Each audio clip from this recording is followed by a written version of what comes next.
تقول أنا أم لبنتين، ربيت بناتي على الحشمة والعفاف منذ الصغر، حتى في المناسبات دائما ألبسهم ثياب أكمام والشعر مغطى بأي مناسبة. زوجت إحداهن بالحجاب، مع العلم بين النساء لا يوجد خلط عندنا. الناس يقولون عني متخلفة متشددة في الدين، هل أنا على غلط؟ وهل التعري بكل أنواعه جائز في الحفلات؟ أختي أم خطاب، بارك الله فيك ورضي الله عنك وكثر الله أمثالك. إذا كان والله التخلف في الحشمة والعفاف، أهلا وسهلا بالتخلف. إذا كان التخلف الآن بالحشمة والعفاف وبالحجاب، أهلا وسهلا بالتخلف. سبحان الله العظيم، أصبح المعروف منكرا والمنكر معروف. أم خطاب مربية بناتها على الحشمة والعفاف ولابسات ما شاء الله اللهم بارك لبس محتشم، وزوجت وحدة. الناس تقول يعيرون، يقول هذا تخلف. يريدون من أم خطاب أن تعري بنات. نسأل الله العافية والسلام. أخت الفاضلة، أثبتي على ما أنت عليه. والله لو الناس كلهم عروا بناتهم إلا أنت، أثبتي على ما أنت عليه. فالنبي عليه الصلاة والسلام أخبر أن القابض على دينه في آخر الزمان كالقابض على الجمر، وأنه في آخر الزمان يصبح المعروف منكر والمنكر معروف. وأبشرك، الناس في خير ولله الحمد، الناس في خير. أغلب الناس ولله الحمد حشمة وعفاف وحجاب وحرص. وجود حالات شاذة ما يمكن أن تعمم على المجتمع، وجود حالات نادرة.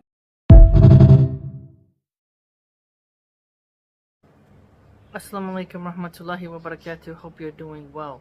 So in this clip, a mother was mentioning how she has two daughters and she's raised them to wear the hijab, be modest, be chaste, and how people are calling her backwards and an extremist. And then it made me think about how blessed those girls are to have a mom like that who encourages modesty. I recall that I saw a picture, like a meme, not exactly a meme, but a picture, and it said like a mom was putting a belly shirt and low-rise jeans on her daughter, and then was saying, "Oh, you look so cute," and on the shirt it says like "hottie," and then she comes back pregnant, and then the mom's like, "What have you done?" And it just points out how you encourage your daughter to dress in a sexual manner, to dress like the promiscuous women, to attract the male gaze, and then you get surprised when men pursue those girls, run game on them, and then she gets pregnant. Okay? And then, even more sad, when those moms drag their daughters to get an abortion, which can have complications and is unhealthy and kills their own grandchild. You know? So, in America, it's more common now for parents to not really value modesty. It's shocking how some of these girls dress to school. When I wait for my kid outside her middle school, there's girls that have full cleavage out. Like, it looks like they're wearing a bikini swimming suit top. School says nothing. They're wearing tight Spanx, they call them. Like the kind of shorts you wear for volleyball. To school with a belly shirt, and there's male teachers, and it just feels like there's so much sexual tension in those schools. You wonder how can the boys even focus, and it's very uncomfortable. And like, why are you encouraging girls to dress like that? And it is true that there are wicked men who will do things to animals, to a dead body, to an elderly woman. I've seen the true crime cases. But it's fascinating how women will pretend that dressing sexual has zero effect on heterosexual men with a normal level of testosterone.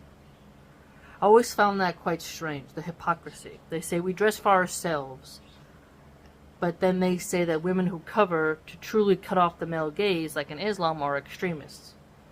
So they mock women who don't want to entice the male gaze, and then these same women will dress really sexual and go to the gym, film themselves, and get mad when men look. It doesn't make sense to me. It's very bizarre. But modesty is not an American value. And in the 1920s, since then, the woman in America has slowly undressed herself from head to toe. Some women literally go outside in stuff that looks like lingerie. And you're like, what are you doing? It reeks of desperation and neediness and validation. And I would also argue that it's a mating strategy from women who don't have strong fathers, to where they have to attract a man by any means necessary, and the only thing they have to offer is their body. And then they get mad when they get used for their body. But their body was the first thing they were presenting as the dominant aspect of their personality, right? And it is fascinating to see how men will gladly use a woman for her body and then dump her when she becomes too annoying. And you're like, we're getting into a really wild world here, you know? And you look at Christians, I'll try to include it was like a poster of, like, you know how they drew like a soy jack in those weird cartoons? As a Christian girl with a veil on, and it says, get a highly religious girlfriend. And it's funny, Christians want to ban the hijab, but then they make art about Christian girls wearing veils in church. That's interesting.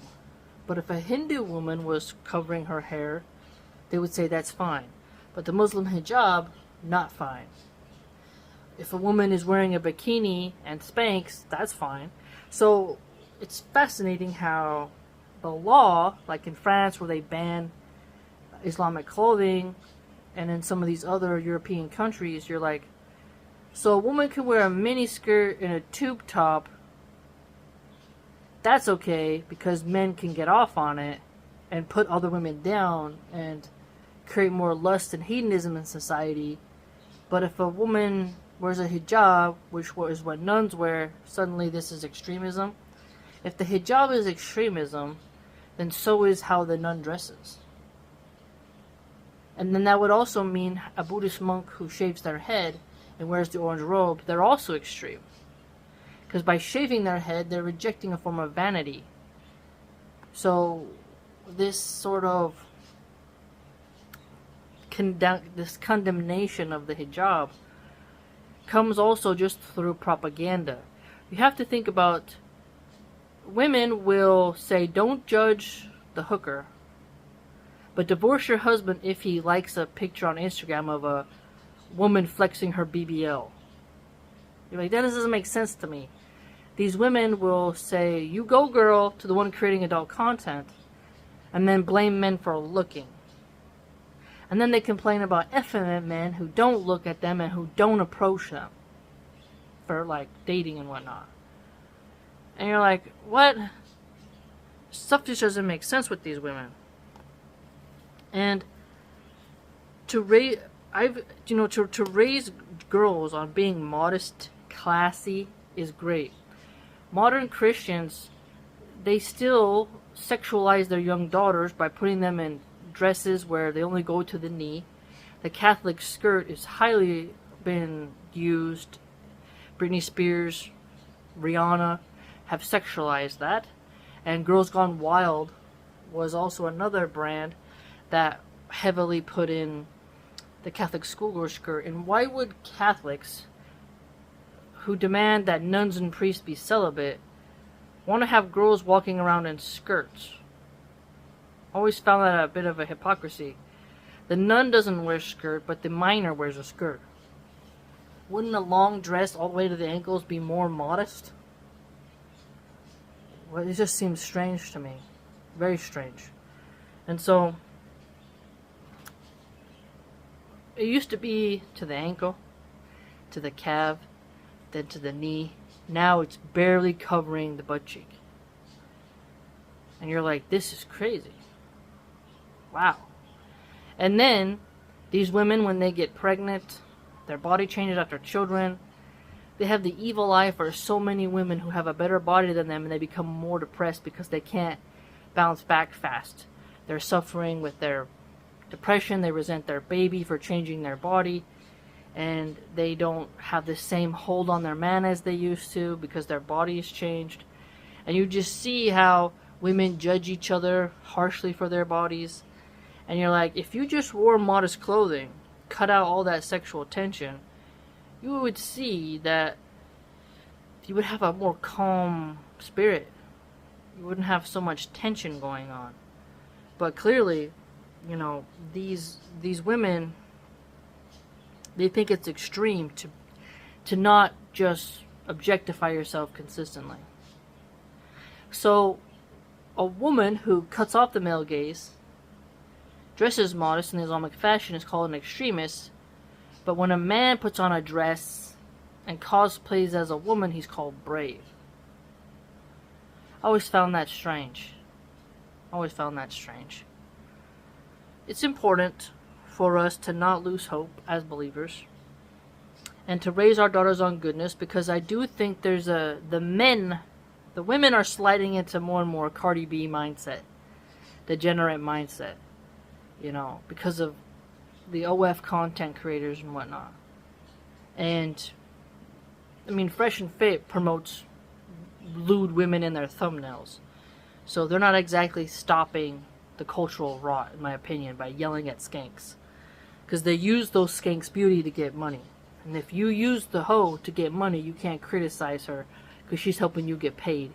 So she's really facilitating some type of drama that gets you money, and you don't have a dress code where you're telling them to cover up. If you told them you can't show your cleavage, you can't show your butt, you can't be, you know, make vulgar comments, their views would go down, they couldn't get clicks. Okay? So it's important for people to remember that a lot of feminists who call themselves progressive will shave their head, dye their hair green or whatever, and say this is progress, but if you wear loose clothing covering your hair, they call it backwardness. They shave their head to reject men's gaze. They grow armpit hair to reject men's desire. But when a woman simply covers and wears loose clothing and doesn't wear yoga pants, they call that extreme. So they're not really for the freedom of women to be modest. Let me know what you think, because I think it's important that mothers consistently raise their kids upon that, as I have done, and raising daughters in America can be quite tricky, and you have to stay positive and keep good. Alright, take care. Kids are back. Please like, comment, subscribe, and join the vlog.